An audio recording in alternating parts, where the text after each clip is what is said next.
নমস্কার। আজকে শুক্র গ্রহ নিয়ে আলোচনা করব। শুক্র গ্রহ হচ্ছে আমাদের বৈভবের কারক গ্রহ, গ্ল্যামারাসের কারক গ্রহ, উন্নতির কারক গ্রহ। শুক্র হচ্ছে ডেভেলপিং এর কারক গ্রহ, অবশ্যই ডেভেলপমেন্ট কারক গ্রহ। শুক্র হচ্ছে আপনার সৌন্দর্যতার কারক গ্রহ, রিলেশনের কারক গ্রহ। শুক্র যদি আপনার বাচ্চাটা সুন্দর থাকে, আপনাকে অল্প বয়সে ডেভেলপ করবে। সুতরাং এই শুক্র ট্রানজিট হয়েছে 9th অক্টোবর, 9th অক্টোবর শুক্র ট্রানজিট 10টা 38, সকাল 10টা 38 শুক্র কন্যা রাশিতে গমন করে।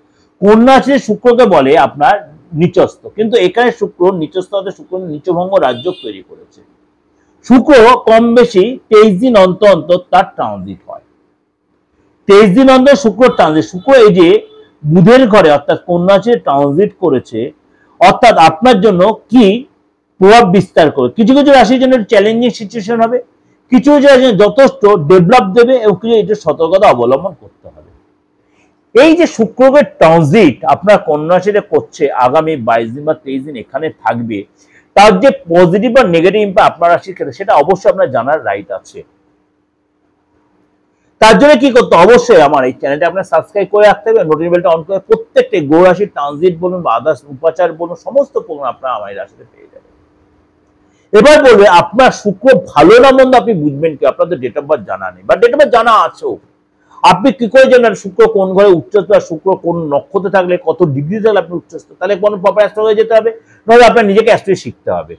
আপনার ডেট অফ বার্থ না থাকলে আপনি হাতটা দেখে দেখুন, হাতে এই জায়গায় শুক্রের সিচুয়েশন, শুক্র এই সিচুয়েশনটায় আপনার কেমন আছে, শুক্র এই সিচুয়েশনে আপনার কেমন আছে সেটা আপনার দেখতে হবে। শুক্র যদি ভালো থাকে আপনাকে অল্প বয়সে ডেভেলপ করবেন, আপনার অল্প বয়সে বিয়ে হয়ে যাবে, আপনার আর্থিক জায়গা ডেভেলপ করবে, আপনি একাধিক ইনকাম করবেন, ব্যবসা বলুন চাকরি বলুন আপনি ফরেন যাওয়া বলুন সবই শুক্র দেবে। শুক্র বৈভবের কারক গ্রহ, উন্নতির কারক গ্রহ, অর্থের কারক গ্রহ। যা শুক্র ডেভেলপে তার কিছু প্রয়োজন হয় না, আপনার একাধিক রিলেশনে আপনি জড়িয়ে পড়বেন শুক্র যদি ভালো থাকে। আপনার সবাই ভালো হবে, আপনার কনভিন্সিং পাওয়ার ভালো হবে, মুখের ভাষা ভালো হবে, আপনার আপনি যে কোনোকে ইমপ্রেস করতে পারবেন, আপনি ভালো পোস্টে ভালো পদে জব করতে পারবেন। শেষ ভালো পদে চাকরি রবিটাও দরকার হয়, কিন্তু আপনার মধ্যে রবি ভালো বিষয় আপনার মধ্যে একটা ঔদ্ধত্য আছে, কিন্তু শুক্র ভালো আপনি লোককে ভালোবাসা দিয়ে জয় করে নিতে পারবেন।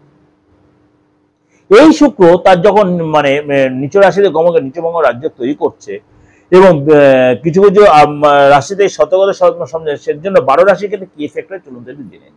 বৃশ্চিক রাশি, বৃশ্চিক রাশির সময় কিন্তু এই সময় আপনার যথেষ্ট শুভ হবে, প্রেমে মিত্রতা বাড়বে, অর্থাৎ আপনার এই গমন আপনার একাদশ হাউসে হচ্ছে, আপনার সামাজিক সম্পর্ক তৈরি হবে, সামাজিক জায়গাতে আপনি সম্মানিত হবেন এবং সামাজিক গতিবিধি আপনার যথেষ্ট সক্রিয় হবে, আপনার মধ্যে যথেষ্ট একটা পজিটিভ ভাইব্রেশন তৈরি হবে, আপনি এক্সট্রা কোনো রিলেশনে জড়িয়ে পড়তে পারেন, আপনি নতুন কোনো রিলেশনে আসতে পারে, আপনি সিঙ্গেল যারা রয়েছেন আপনার বিয়ের যোগাযোগ তৈরি হতে পারে, গুড নিউজ পেতে পারেন। এবং আপনি কোম্পানিতে আপনি কোনো যদি সোশ্যাল মিডিয়া থেকে থাকেন সেখানে আপনার ডেভেলপ আসবে। আপনি যদি এই সময় অবিবাহিত হয়ে থাকেন আপনার বিয়ের যোগাযোগ আসবে। আপনি বাড়িতে কোনো নতুন কোনো ইলেকট্রনিক্স আইটেম কিনতে পারেন, বাড়িতে কোনো নতুন ইলেকট্রনিক্স আইটেম টিভি বলুন ফ্রিজ বলুন বা আদার্স এরকম কোনো গিজার, অর্থাৎ শুক্রের কোনো আইটেম আপনি কিনতে পারেন বা আপনি একটা দামি আইফোন কিনতে পারেন। অর্থাৎ এই শুক্রের এই ট্রানজিট বৃশ্চিক রাশির জন্য যথেষ্ট ভালো হবে, আপনার মধ্যে পজিটিভ চেঞ্জ, পজিটিভ ভাবমূর্তি তৈরি হবে। অবশ্যই ভালো থাকবেন, অবশ্যই আপনার যে ক্ষতি হবে না। আপনি দেখছেন যে কোনো এরকম কোনো প্রবলেম সাফার করছেন, নেগলিজেন্সি না করে কোনো অ্যাস্ট্রোলজার কনসাল্ট করুন, আপনার প্রপার গাইড দেবে। তাহলে একটা হিরে পড়ে নেবে, একটা যার কোনো তা কিন্তু করবেন, তাহলে কিন্তু উল্টো লস হয়ে যাবে। এমন কিছু উপাচার আছে সেগুলো করলে আপনি রেজাল্ট পাবেন। ভালো থাকবেন, নমস্কার।